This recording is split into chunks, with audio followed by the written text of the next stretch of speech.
Grenade by Alan Gratz, Part 1, pages 102 through 107. Hideki. The Hole in the Wall.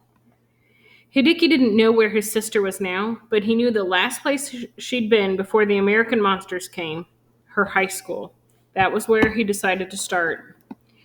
The schoolhouse was still standing when he got there, but a big hole had been blown in one side of it by an American bomb.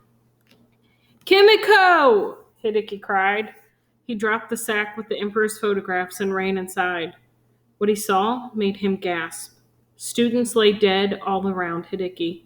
Some of them had been thrown across the room by the blast. Others were slumped over their desks. The bomb had hit while the students were in class.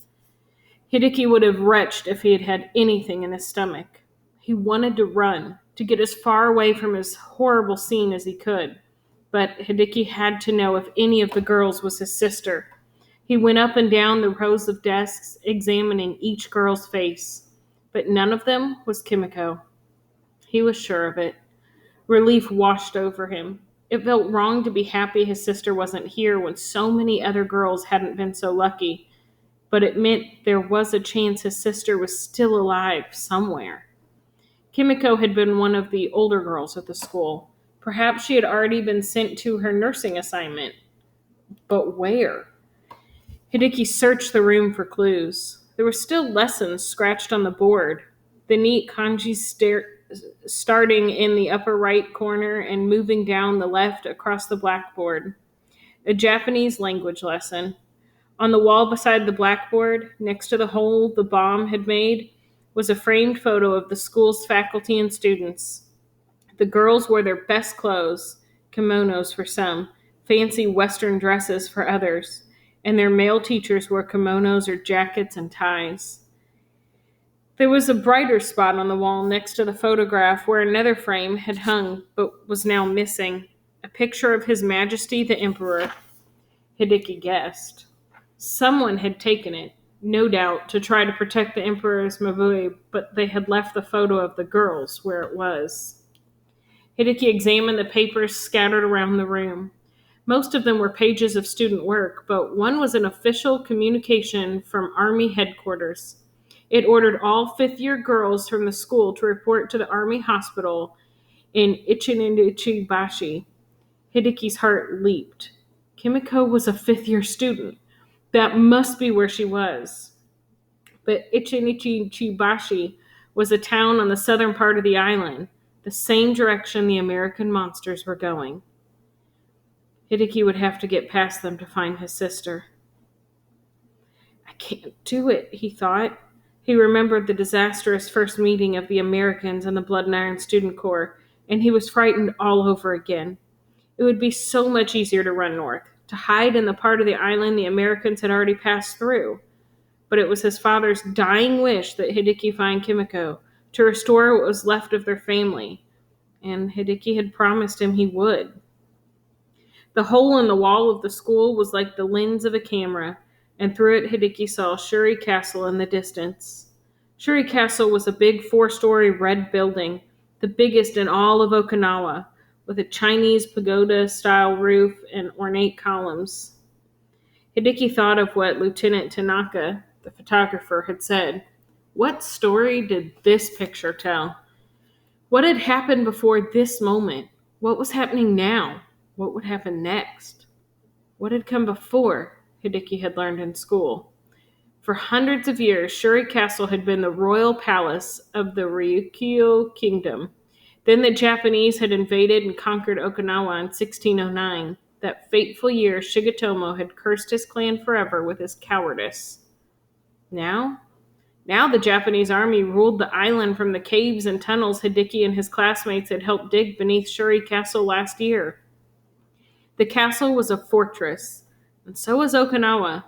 That was the story Hideki saw, and it gave him hope that the Imperial Japanese Army would win and he might actually find his sister. What happened next? Hideki would step into the picture, head south toward Ichininichibashi, and Kimiko. Shuri Castle was on the way, and if there was any place safe on the whole island, IJA headquarters had to be it. Hideki heard strange voices outside and he froze. American soldiers. A whole platoon of them, coming into the village. His hand went to one of the grenades in his pocket, but just as quickly he let it go. He might be able to kill one or two soldiers, but the others would kill Hideki just as quick, and then he would never find his sister. He had to find somewhere to hide instead. Hideki heard a creak on the porch steps and threw himself onto one of the empty desks.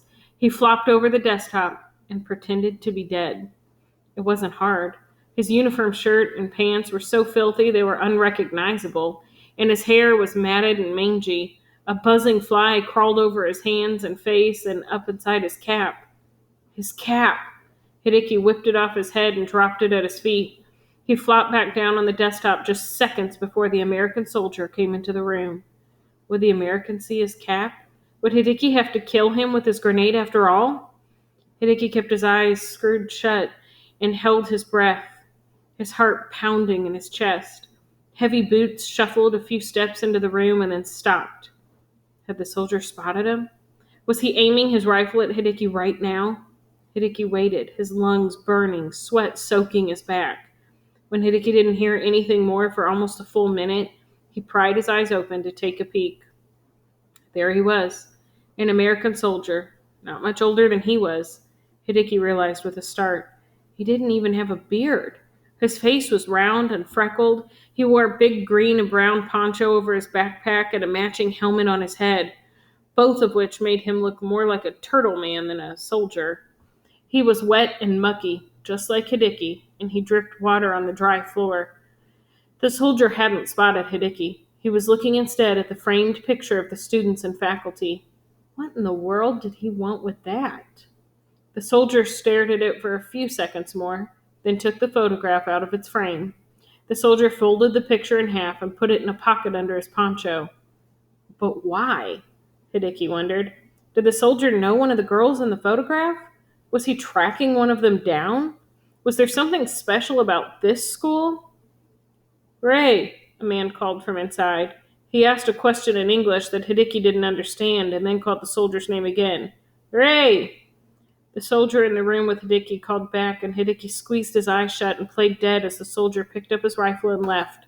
Hideki didn't breathe again until the soldier was long gone.